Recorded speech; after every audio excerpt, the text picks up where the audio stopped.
In March of 1995, my wife developed a severe pneumonia. She labored to breathe as one lobe of her lungs became completely filled with an infection and closed off. The physician caring for her lung was very concerned it might not heal and could possibly even require surgery and removal. We consulted an infectious disease specialist, and he placed Liz on intravenous antibiotics, steroids, and a nebulizer treatment. Fortunately, within 2 weeks, the pneumonia cleared. Her cough, however, persisted, and she continued on heavy medication for months. Of greater concern was her fatigue, which was now worse than ever. Liz was out of bed only about 2 hours a day. Her asthma and allergies were raging, and only with luck could she make the walk to the barn to see her horses. Liz was so sick the children took turns staying home from school to care for her. Constantly in bed, she felt too weak even to watch TV or read. This went on month after month after month. Although I maintained my professional exterior, on the inside I was growing desperate. I visited several times with the pulmonologist and the infectious disease specialist. They assured me that with Liz's diagnosis, they were doing everything possible. When I asked how long it would take for her to recover, the answer was 6 to 9 months, or maybe never. About this time, a friend of the family shared with Liz that her husband had also had a pneumonia and had experienced significant fatigue during the recovery. He took some nutritional supplements, and they had helped him regain his strength. Liz and her friend were aware of my negative attitude toward vitamin supplements, so Liz knew she would need my blessing before trying them. When she asked, even I was surprised at my response. Honey, you can try anything you want. We doctors certainly are not doing you any good. So can you describe for our viewers what it's like to only be able to be out of bed for a couple hours in any given day? Well, just think about that. You know, if you could only be up a couple hours a day, you're going to just do the basic necessities. Also, it would be staying in the house most of the time too. But you know, brush your teeth, try to comb your hair, you try to maybe take a shower, and then you would have to rest. So those things actually exhausted you? Absolutely. Day-to-day. I could walk out to the kitchen to have a bowl of oatmeal and be completely wiped out after that meal and have to go back and lay down. And how did that affect you emotionally to only be able to function on that very minimal level, like with your relationships and your friendships? Well, it's a very difficult time. It's a very dark place. It's even kind of a lonely time. It's a desperate time. It's you're struggling. It's not where you want to be, but you're trying everything that you know to try. I mean, you're married to a physician, and you've got 4 other doctors that are there for you, and usually, a lot of times this happens. But I was on a lot of medication. And one of the other things about people with fibromyalgia, they're very sensitive in a lot of cases. They can be environmentally sensitive. Which you are. Absolutely, very much so, environmentally sensitive. So the drugs are very difficult. There's something that, there's a lot of side effects to them. And to some degree, when you start getting a lot of mixes like that, it's toxic. I became really, really puffy, had a lot of fluid retention. And I think it affected my energy and everything, but yet that's all we knew at the time. That's all we knew what to do. So we were doing it.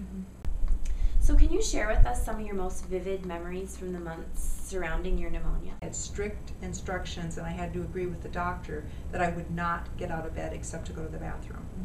And they were just worried I wouldn't rest enough because it was really, really serious. So that's the most vivid thing that I remembered, was just the urgency of it. They wanted to hospitalize me for 2 weeks in the hospital. They were worried that I'd caught something on an airplane like Legionnaire's disease because I was so sick. And so here I am, a person who struggled for years and just barely making it. So when I got this pneumonia, it just completely put me on tilt, where I was just totally and completely disabled. What was it like to ask your physician husband, who had said numerous times in the past that vitamins just make expensive urine? What was it like to ask him if you could start taking nutritional supplements? We had a gal that we took care of that was going through a difficult time, and she had a foster mother, And of course, my friends were all worried about me. They would come and visit and see me. And so she talked to Pam, who was her foster mother, and she'd had an experience with the supplements with her husband who'd had pneumonia. And I just am so thankful that she had the courage to call a doctor's wife and bring up the idea that there's a possibility that these vitamin supplements could make a difference for me, because I think that had to take not only a lot of courage but a lot of love to just step out there, because it's intimidating, to call a physician's wife and say, hey, I might have the answer here for you. Yeah. But I really believe that God moved her to do that. And at that point, we were very desperate. We really did not have a lot of options. And fortunately, when she brought the supplements over, she brought over information about them. And as soon as I saw they were developed by an immunologist, microbiologist, and they were scientifically based, I was really excited, because one thing I knew for sure from all the years that I'd struggled is that my immune system was not up to par. Because I could not be around someone with a cold or someone with the flu, because I always got it, and I always was sick 3 or 4 times longer than a normal person. So I knew I had a compromised immune system. So I showed that information to my husband, and of course his initial response when I even asked if she could bring it over said, yeah, you can try anything, honey. I don't have any other answers. So it was kind of a shot in the dark in the beginning, but fortunately I figured, well, what do I have to lose? We've tried everything else, we have no other answers, and maybe this is part of the answer.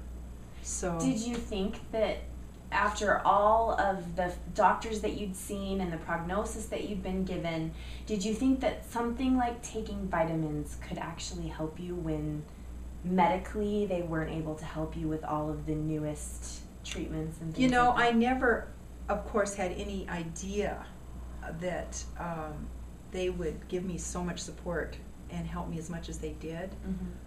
But I was thinking, even if they helped a little bit, That's true. a little bit, I'll take any help I can get, because I was in such a bad place. So because of she was kind and considerate, and then she gave us good information, we were willing to try, and that was just the first step in the right direction for us. Can you take me through the first couple weeks that you were taking supplements and how your body responded to them? Okay, yes, I'd be happy to. For me, the first thing that happened the very first week is I began to detoxify. And I didn't know at the time what was happening. And for me, personally, as I said, I had a lot of fluid retention. And at one point, I was having to go to the bathroom every 20 or 30 minutes.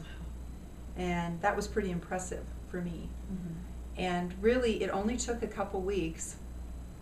And I just started getting up more, and I had more energy. And I can totally remember the day when I said to Ray, I'd really like to go on a drive in the car.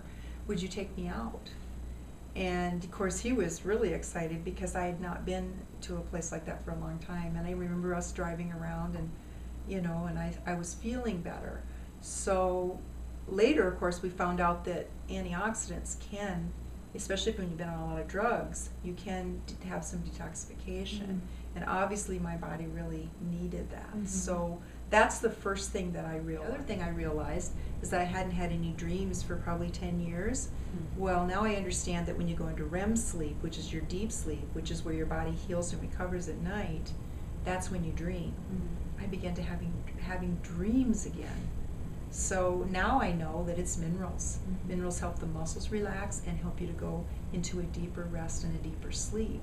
And without that sleep, your body really can't recover. So this is part of the fibromyalgia, chronic fatigue syndrome, is a lack of sleep, and then your body doesn't get rejuvenated like it needs to.